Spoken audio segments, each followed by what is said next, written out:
What's up, YouTube? It is your boy JB, and we are here today with a review for Life After Lockup Season 3. I really wish we would go ahead and move into Season 4. You know what? When it comes to Love After Lockup and Life After Lockup, why don't they just have them as their own separate seasons? That would make more sense, but whatever. Who am I? Just a reviewer. But this is Life After Lockup Season 3, Episode 48. The episode is titled Players Get Played, you guys. Now, before we get into this review, if you guys are watching this video or any other review on the channel and are not already subscribed to the channel, then I'm going to need you guys to do me a big solid favor and stop taking me out on this date that we go on every single week. Hit that like button, hit that subscribe button, share this video. Stop making me pay for my meal like you guys took me out on a date. So pay for it. Subscribe, you guys. Like the video, share the video. Thumbs up, thumbs down, it doesn't really matter. Engagement is engagement nonetheless. Now, I do have one quick question to ask you of you guys. So I'm in a process where I'm getting ready to get back to using the green screen, but I want your guys' feedback, right?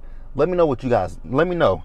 Would you guys like would you guys like it 50-50? Like, do some videos in front of the green screen and do some videos in the car? Let me know what you guys would prefer. I know some of you guys do like these car videos, and I actually kind of like doing them as well. It just be interesting when I be out recording and people be looking at me like, is he talking to himself? Technically, yes, but you should mind your own damn business. But technically, I'm not talking to myself, I'm talking to my peoples. But yeah, you guys, let's get into, without further ado, let's go ahead and get into Life After Lockup, shall we? All right, you guys, so I don't know where we're going to start up at. I know we're going to say the best parts for last. So I guess we should start up with we ain't gonna talk about Stan and Lisa yet. Definitely not talking about them yet. Definitely not talking about them. I guess we'll go on and start with Shane and Lacey. Wasn't a lot with Shane and Lacey in this episode, so this should be a breeze. Lacey, Shane, and John. So Lacey, like, I really believe that you're playing like a game that could seriously get you hurt, right? So you guys remember in the last episode that Lacey went to the restroom and she called up John. So she's talking to John and she just doesn't know like why she did what she did, right? Because she's not happy with Shane. She's not having sex with her husband. And I'm just like, oh my God. Now here's the issue that I do have, right? I have an issue with Lacey's dad. Because Shane is literally telling this man that he's depressed. This man says, are you depressed right now? Depression is not something that you just, it's not like a light switch. It's not something that you turn on and turn off. Depression comes at any point. And if this boy is telling you he's depressed, listen to that and be like, let's sit you down with a therapist, somebody. But you ain't taking this seriously. And I just have an issue with that, right? So then Lacey says, you know, John, he's in a relationship. He has a girlfriend, but he's not happy with that girlfriend. Now, ma'am, how in the hell do you know that? Like, you and John must really be having long, in-depth conversations with one another because he's not happy with her. You know, he's still dealing with his addiction. And, you know, that's really why we weren't together. Because John loves his drugs more than me. Well, then get him into, but you know, that's the issue. That's on John, right? If John doesn't want to go to rehab, that's on him.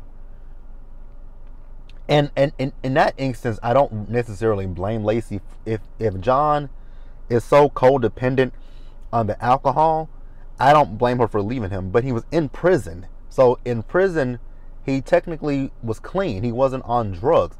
Now, like I said, we know he got out, got back on, you know, he even went back to jail for it. But Lacey, at times, I feel like Lacey makes excuses for what she's done. But then she says that even, you know, after I had my daughter, which I'm so sorry, Lacey, I don't remember your daughter's name. So I'm not going to say a name that's not hers. But her daughter, right? After she had the baby, John and I have continued to talk. Why? Why are you and John talking after you had Shane's baby? Make it make sense. So then LACEY says to John, I would really like us to meet up and have this conversation. And John said, but he agreed. And I'm like, oh my God. Like I said in previous seasons before, yes, John is addicted to drugs, right? But LACEY is also a drug to John. And John is addicted to LACEY. It's not a good look, John. And it's not a good look, LACEY. And wow, this is a lot of people. Are they doing like a March of Dimes kind of walk? Because it's a lot of people. They're walking together. I wish I could turn this camera around so you guys could see it. But it's a lot of people. And I don't see a mask in sight.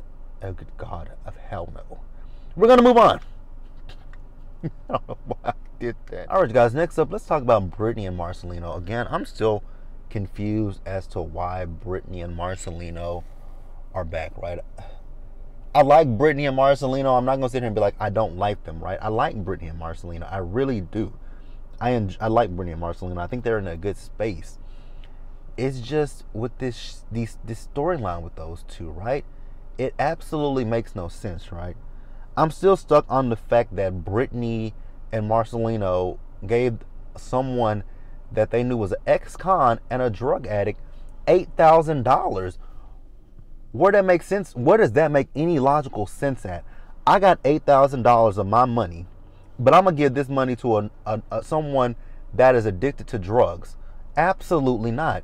Because I'm like, I don't trust you because you could do something. Oh, you can fuck me over and take the money and run. And I'm ass out. So I just don't understand that part, right? It just wouldn't, it just doesn't sound logical, plausible, feasible, anything, right? That y'all gave this man money and now he's gone. So Brittany's ex-girlfriend Amanda comes over to the house.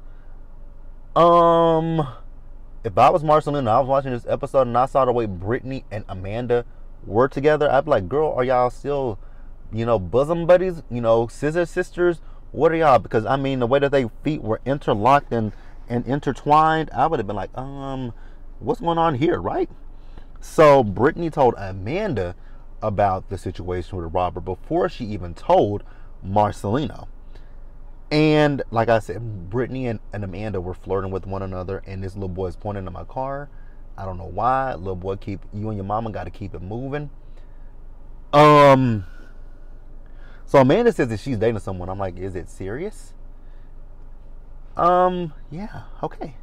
So then Amanda and Brittany went back into the house, and that's when Amanda opened her big ass mouth and mentioned Robert. And Marcelino was like, what are you talking about?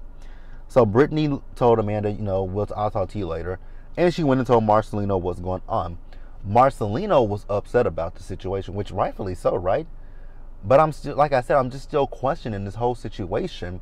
Like, why, if y'all knew about Robert's past, why would you entrust him with thousands and thousands of dollars? Like, it just doesn't make a lot. For me, it just, the math, as they say, the math isn't mathing, right? Like, I'm just not finna entrust somebody with, I mean, if you, I don't, people, we all have a past, right? Every saint has a past, and every sinner has a, whatever that saying is. Y'all know what it is, right? But, I mean, we all have a past. We all have a past. So I'm not going to hold your past against you, right? But at the same token, I'm not going to, like, if I don't know you like that, and if you don't put up, the thing for me is $8,000. I'm going to need some kind of collateral. I'm going to need something in collateral. So that way, if you run off with my money, at least I can take this, pawn it, sell it, and get my money back, right? I need something. I need some kind of collateral. I really need some collateral from you. If you don't have collateral, oh the fuck well, cause we ain't doing business together. Like, that's my whole thing. Y'all didn't get any. Like, it's ridiculous when you think about it. But let's move on. Okay, next up, let's talk about John and KRISTIANNA. My good God, I really, really, really want KRISTIANNA to do something about those eyebrows. Now, in her scene, they're not as bad, but they're bad. Because in her scene, they're in her scene, they're uneven, but the thing is that they're really dark, and they're really dark. So they're really dark and shaded in, so you can't really tell if one is like up here and the other one is down here. Like, you can't really tell. So Kristianna, she tells John that she's going to go out for a walk. So when she goes out for the walk, she calls her 20-year-old son Devin. And Kristianna told us, which, as long as Kristianna and John has been on this show, I didn't even know she even had a son, right? Or did she tell us that? She may have, and I just forgot about it. So she called her son Devin. Devin's, like I said, he's 20 years old. So Kristianna had Devin when she was 17 years old, right? And she lost custody of him at 21 months to his father because of her drug use. And I'm like, damn. I know people say I know people say when you get my mom, she was a substance abuse counselor. So she saw this, she saw it, and she would tell me the stories. Like, I've told you guys this one story before that she told me, right? Where one of her clients, her patients came in. This woman had what they call DID. If you guys don't know what that is dissociative identity disorder. And the woman had dissociative identity disorder. It's a tongue twister to try to say it right, because I told you guys I watch soap operas. Like, if you guys are not familiar with the soap operas, there's 2 soap operas in particular where they've done DID. Actually, there's 3 of them that they've done it, that I know of, that I've watched over the years. One Life to Live has done it with Vicky Buchanan. Well, she was a Buchanan at one point. Vicky, her daughter Jessica, and then on General Hospital with a character by the name of Connie or Kate. So the personality split, right? And I didn't believe. I'm like, this is some fake shit. My mom was like, no, it's not fake. I'm like, how would you know? She's like, I had a client that had it. Now, most times when people have that disorder, it's because of childhood trauma. Most times it's childhood trauma that they couldn't cope with, and their psyche kind of broke, right? Other times it could be from drug use, and with this woman, it was from drug use. So this woman, she split, right? And she had multiple personalities. And my mom even said she had one personality that was her name, Geraldine. But she didn't spell it like my mom. But she was like, she had her name. I'm like, you continue to see it? She's like, yeah, it didn't bother me. I'm like, that would bother me if somebody came in there and to see me saying that they have my name. And no, I'm good. But yeah, Kristianna lost her son to drug use. And I said all that to say, it's crazy how dependent on drugs people get. And my mom always told me for years, don't do this, don't do that, don't smoke that. If you do this, it'll lead to that. In most cases, it can. For me, it didn't, because I told her before she passed away, I'm like, I smoke weed. She was like, you do? She's like, how long have you been doing it? I'm like, I've been doing it for a long time.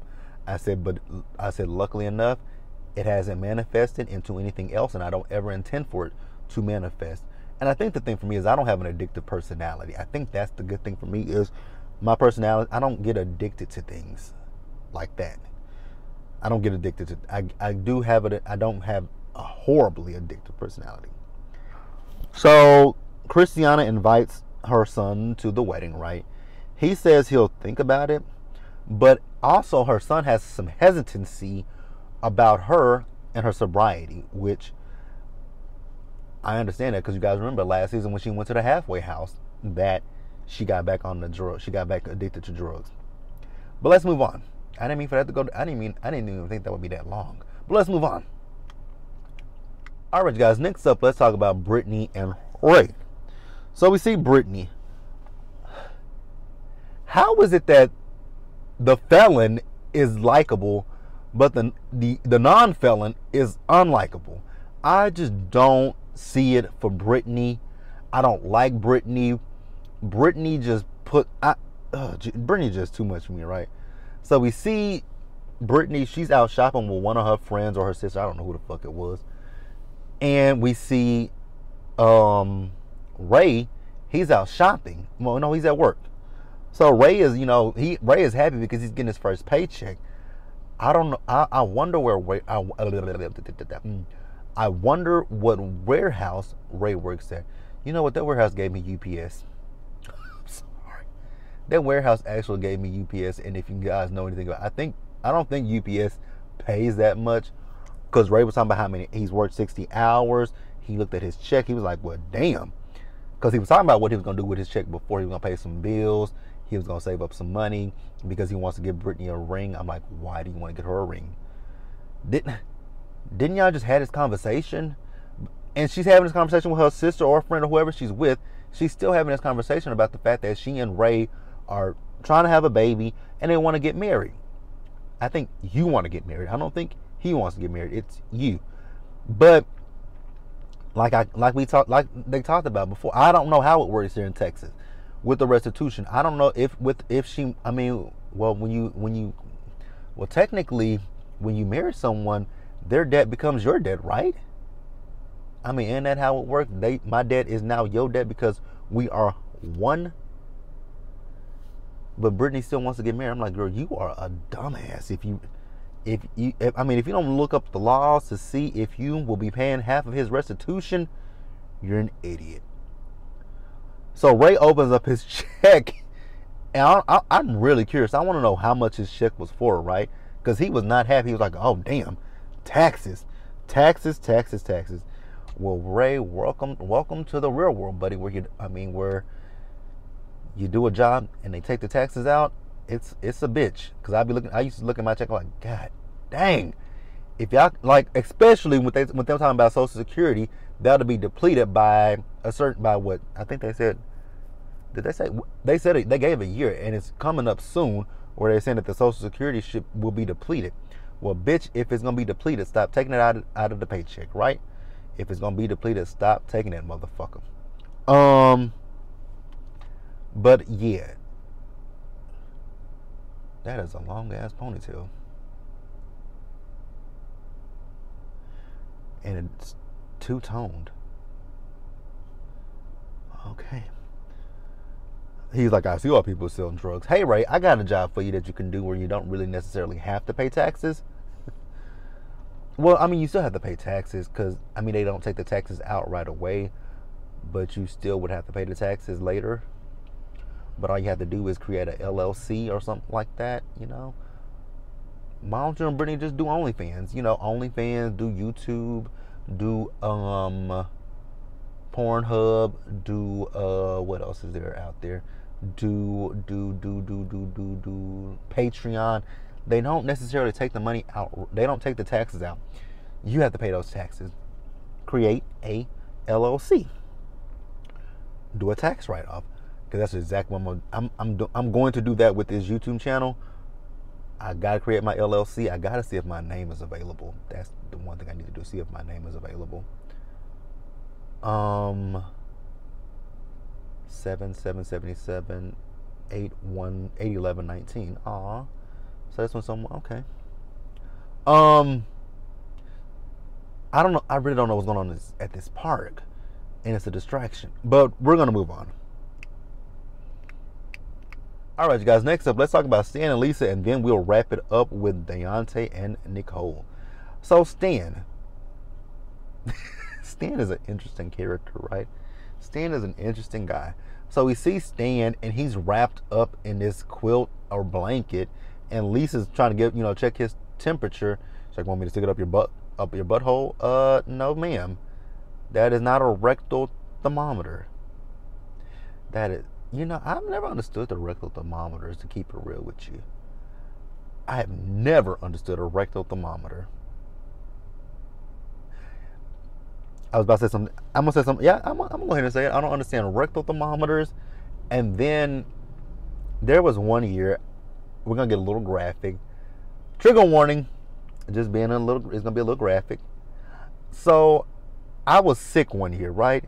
And you know how when you go to the doctor, they take your blood work, to see if you're, to see what's going on with you, right? I was expecting for my doctor to take, oh God, I don't even want to say it. Oh God, I really don't even want to say it because when I think about it, it's nasty. But she didn't take blood from me. She took another sample. And you guys, I'm not going to even tell you what the sample was, but she took another sample. You know, Lisa has a fascination with Stan's ass. Girl, I mean, you telling us without telling us that you are pegging Stan. So Stan's phone is going off while he's with Lisa, right? And Lisa, wants to show him the clothes that she bought. She says, I didn't spend that much. And those pants that she bought, Stan looked at them and she said they were $90. I'm like, $90 for that? Girl, you could have went to the Nike store and bought that for less than that. Whatever. It's Stan's money. Stan's money, right? So then she tells him she needs a laptop for school. Girl, go to the, I would have told Lisa, guess what? There's something I like to call a pawn shop. Go to the pawn shop and buy a laptop with your money. Oh, that's right, you ain't got no money. And then she's talking about she needs some workout shoes. I'm like, no, Lisa, what you really need to do is rip them raggedy ass Fusions or whatever the fuck them things are in your head. Rip them bitches out your head and burn them hoes. So then Stan's phone rings once again, right? Lisa tells him to answer. She says, oh no, it's just a spam call. And then she looks at his phone. She's like, who is Tina? He says, oh, that's someone that I met 5 years ago. And Lisa got upset. And I'm sitting there thinking to myself, like, Lisa. How you getting upset when you got your little girlfriend that you want to go and see her new boob job? You forget about that? That you want to go see your girlfriend with her boobs? But okay, Lisa's upset. I mean, Lisa's putting 20 on 10. I'm like, girl, you are not that upset. Stop playing with me. Like, we know your tricks. Like, girl, go away. So then Lisa went and patched her things up because she's leaving. I'm like, oh. Now, see, here's something that I'm confused with, right? Because Lisa started giving Stan ultimatums. Did she say at one point, if you want this, pick a wedding date? I was like, huh? Lisa wants a wedding date? Stan has been trying to get you to say I do, say I do for weeks now. But now you want to play that game. Okay, Lisa. Lisa, I don't know who you think you fooling. You got the right person, right? Because Stan is a damn idiot.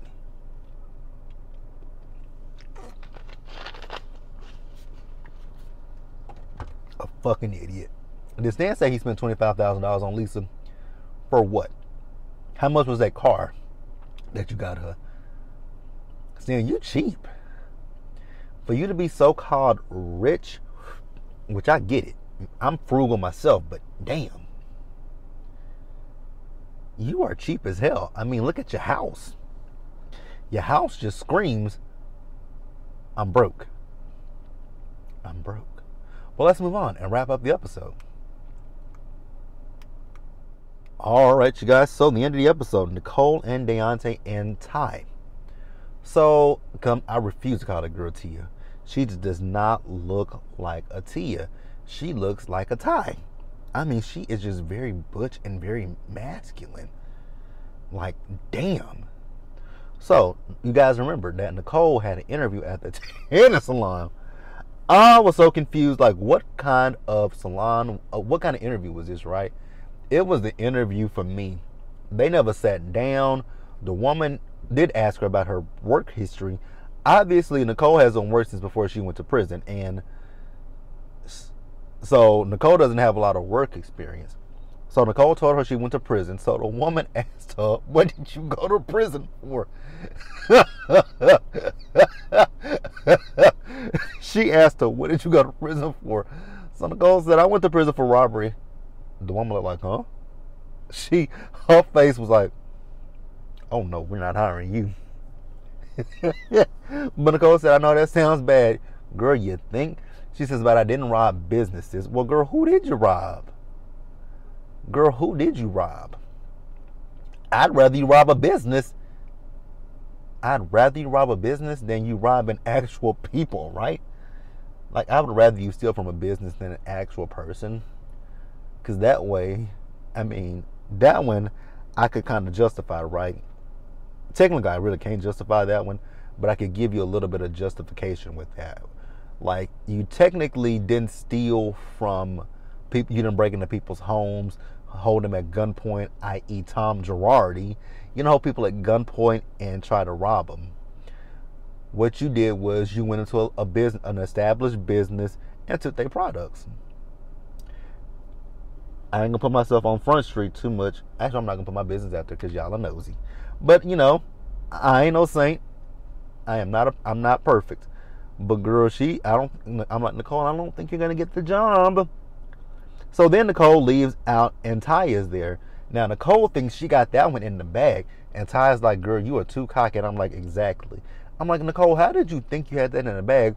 Did you not see that woman's face when you told her you went to jail for robbery? It wasn't the fact that you went to jail. It's the fact that you went to jail for robbery. Once you said robbery, I think the woman was like, fuck this application, fuck this application, fuck this interview, fuck her. She ain't setting foot in this establishment. But what can you steal from a tanning salon though? Besides the tanning lotion, the little goggles that they wear. I mean, if you crafty enough, if you got it, but you would have to have a key to the location to be able to steal the tanning bed.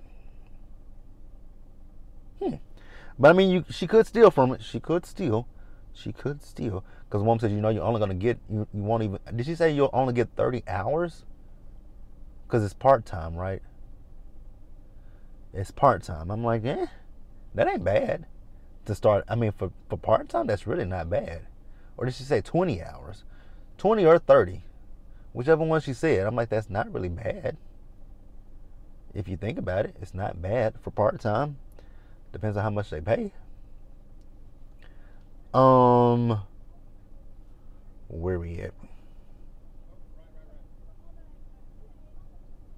Where am I at? Oh, so I want to tell you guys an interesting story. Just going up a little tangent, because I saw this guy. He was just walking by. He looks like one of those right-wing people that are so devout to you know who. It was on my way back to the house last night. I went out to eat. There's this guy with this weird-looking mask on, with a big-ass sign that says "Defund Biden." I'm like, you guys are nutcases. But that's neither here nor there. So Nicole is, like I said, Nicole was talking to Ty. Ty doesn't feel that Nicole should take the job. I'm like, girl, why not? So Nicole says that we should call Deontay. I should call Deontay and ask him for some money. I'm like, oh my God, here we go with this dumb shit, right? Not for Nicole, for him. So, you know, Ty was kind of reluctant at first, but then she said, go ahead and call him. He's stupid enough to probably do it. I'm like, he actually is, right? So then Nicole calls him, and the dumb fool answers the phone. I'm like, dude, you are really stupid. You answered this damn phone. Didn't you tell us in the last episode that you hadn't talked to this girl in weeks, but now she's calling you out the blue? Okay, Deontay. Derek tells his dumb ass not to answer the phone, but he answered the phone. So Nicole says she wants to meet up with Deontay. Derek is telling him, again, don't do it. Deontay's dumb ass says yes. So then this fool tells us that, you know, a situation like this happened, right, with his ex-girlfriend Chelsea. Now, I did feel when he said how Chelsea, when he told us about Chelsea, I was like, that is sad. But you ain't had nothing to do with how Chelsea died. So he said Chelsea called him, begging him to get back together with him. He didn't meet up with Chelsea. So then the next day, one of Chelsea's friends called him, told him that Chelsea died of a drug overdose, and he blamed himself. I'm like, but that's not something that you can blame yourself for. Obviously, Chelsea had her struggles and her demons, and unfortunately, they got the best of Chelsea. That is not something that you can blame yourself for. But that's why he wants to meet up with Nicole. I'm like, okay, Deontay, if that's what you want to say, go ahead and say that. But whatever the fuck. That's the end of the episode, you guys. Let me know what you guys thought about the episode. Leave your comments in the comment section below and subscribe to the channel and hit that notification bell button so you guys are notified when I drop anything else, and share the video. Until the next one, you guys, stay safe out there. Take care of yourselves. Remember to wash your hands, wear a mask, socially distance, be blessed, and I'm going to catch you guys tomorrow for what comes on tomorrow. Well, what do I have to review tomorrow? Love and Marriage Huntsville. We have Love and Marriage Huntsville, and we have Power Book 3. All right, you guys, so I'm off. Bye, guys.